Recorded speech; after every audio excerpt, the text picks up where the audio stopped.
Hello, everyone. Good morning, good afternoon, wherever you might be dialing in from around the world. Thank you all for joining and spending time with us for today's webinar, Top 10 Trends in Capital Markets 2022.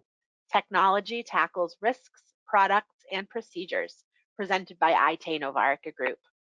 I'm Caitlin Labby, and I'll be your host for today's webinar. We'll be starting the webinar shortly, but first, let me just cover a few quick housekeeping items. We will be taking questions at the end of the webinar, so please feel free to submit your questions using the questions feature located in the GoToWebinar toolbar to the right of your screen. Also, today's webinar will be recorded, and a link to view the recording on demand will be available after the session for current clients of our capital markets practice. It is now my pleasure to introduce our first speaker.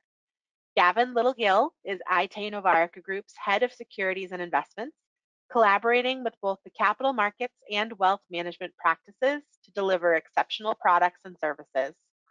Gavin has applied his analyst experiences and expertise to the fintech market for the past 15 years, and he has a passion for working with firms to define and execute business, product, marketing, and distribution strategies.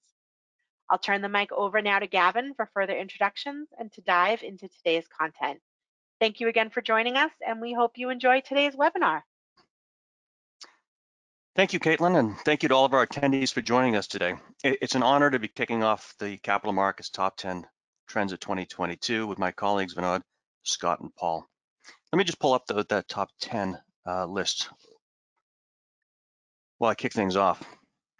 You know, what's interesting about this list is when I look at it, I'm struck by the level of change and innovation that's reflected throughout these trends.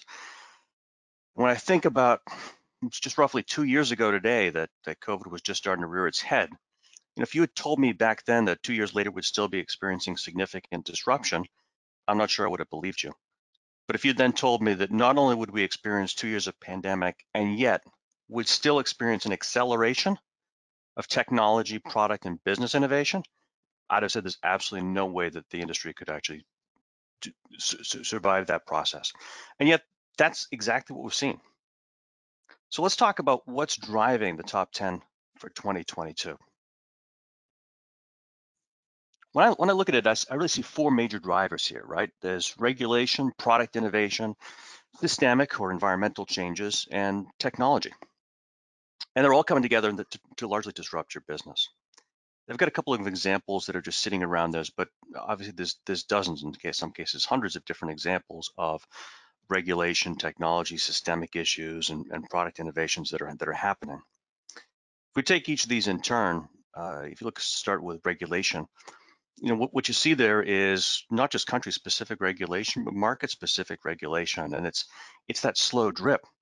And it's one thing when you've got a regulation here and a regulation there, but you're all operating global businesses.